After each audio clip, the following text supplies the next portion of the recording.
नमस्कार. आज आपण खमंग भाजणीची थालीपीठं बनवणार आहोत. थालीपीठाची खमंग भाजणी कशी बनवायची याचा व्हिडिओ आपल्या चॅनलवरती आहे, तरी तो पण तुम्ही बघून घ्या. आणि आता आपण खमंग अशी भाजणीची थालीपीठं कशी बनवायची ते सविस्तर बघणार आहोत. ही थालीपीठं खायला देखील अतिशय सुंदर लागतात आणि दुसरी महत्त्वाची गोष्ट म्हणजे अतिशय पौष्टिक आहेत. सकाळच्या घाई गडबडीत आपण जर भाजणी बनवून ठेवली तर घाई गडबडीच्या वेळी अशी झटपट थालीपीठं आपण बनवू शकतो. चला तर मग सुरुवात करूया. इथे मी तांब्याच्या वरती जी वाटी असते ती घेतलेली आहे, म्हणजे सर्वांना प्रमाण देखील अगदी योग्य प्रमाणात समजेल. 3 वाटी इतकं मी पीठ घेतलेलं आहे भाजणीचं.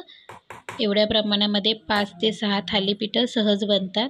3 वाटी इतकं पीठ घेतलेलं आहे आणि त्यासाठी आपण आता भाज्या कोणत्या वापरणार आहोत ते देखील सांगते. इथे मी तुम्ही ज्या तुमच्याकडे भाज्या अवेलेबल असतील त्या देखील वापरल्या तरी चालतील, कारण आता थंडीच्या दिवसात आपल्याला भरपूर प्रकारच्या भाज्या मिळतात. येथे मी कांद्याची पात, कोथिंबीर, कांदे, शेंगदाण्याचं कूट, हिरवी मिरची, लसूणच्या पाकळ्या आहेत, लसूण चिरून घेतलेला आहे आणि सफेद तीळ घेतलेले आहेत. कांद्याच्या पातेची जी एक जुडी असते ती मी फक्त पुढचा भाग घेतलेला आहे.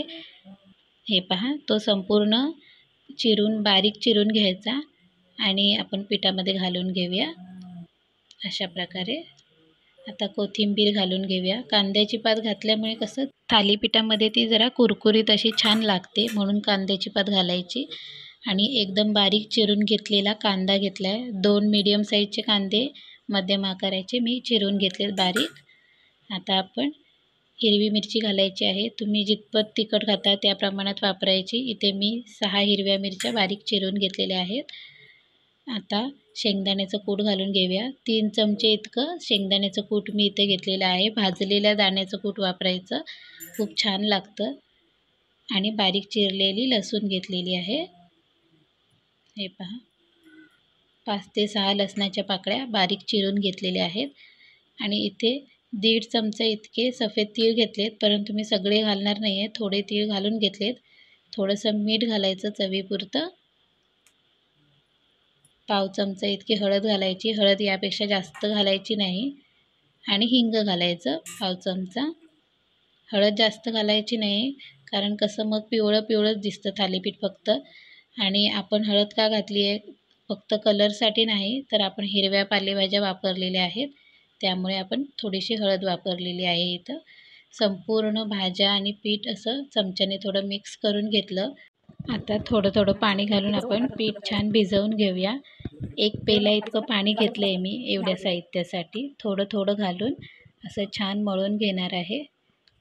आपल्याला हे पीठ छानच मळून घ्यायचं आहे, जेणेकरून आपली थालीपीठं अशी खुसखुशीत बनतील आणि थालीपीठं थापताना त्रास होत नाही. मग जर थोडं पाणी घालून व्यवस्थित मळून घेतलं ना पीठ, की मग थालीपीठं थापताना पण अगदी इझिली आपण थापू शकतो. एवढ्या प्रमाणासाठी 1 पेला पाणी पुरेसं आहे. मी सांगते तुम्हाला, तरी पण किती लागते बघूया. कमी जास्त लागलं तर सांगेन, परंतु 1 पेला इतकंच लागतं पाणी, कारण मी 1-2 वेळा बनवली होती थालीपीठं. हे पहा, थालीपीठाचं पीठ अगोदर असं थोडं घट्टसरच मळून घ्यायचं, घट्टसर. आपण जेव्हा थालीपीठं थापायला घेऊ त्याच्या अगोदर जेव्हा आपण गोळा घेतो ना, तेव्हा पाहिजे तर थोडंसं पाण्याचा हात लावून घ्यायचा आणि मग थालीपीठं थापायची. हे पहा, 1 पेला पाणी लागले. आता इथे मी असं कापड घेतलं एक. हे पहा, ओलं करून घ्यायचं. एकदम रुमाल घ्यायचा नाही, कारण मग तो उचलायला जमत नाही. थालीपीठं पातळ असतो, त्यामुळे असं डबल कॉटनचा कपडा घ्यायचा, ओला करून घ्यायचा. आणि थालीपीठं थापायच्या अगोदर आपण थोडं असं पाण्याचा शिंतोडा मारून घ्यायचा. आणि हे पहा, गोळा घ्यायचा थालीपीठाचा आणि छान असं भाकरीला मळतो तसं मळून घ्यायचं छान.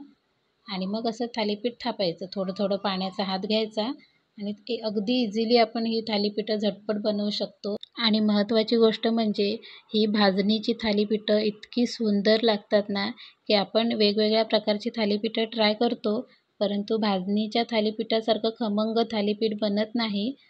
हे पहा असं थापून घ्यायचं. जर बोटं उठलेली आवडत नसतील तुम्हाला तर थोडं पाण्याचा हात घेऊन असं प्लेन करून घ्यायचं थालीपीठ आणि मध्ये थोडे होल पाडायचे, कारण जरा भाजलं गेलं पाहिजे व्यवस्थित म्हणून.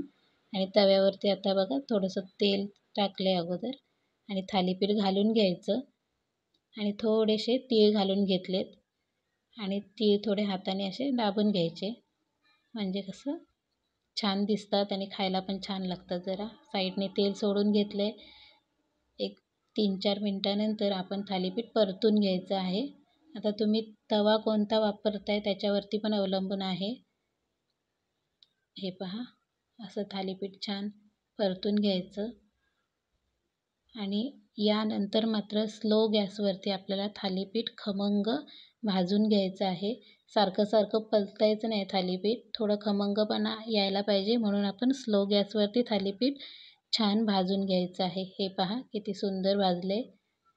नक्की ट्राय करा रेसिपी आणि संपूर्ण व्हिडिओ बघितल्याबद्दल खूप खूप धन्यवाद.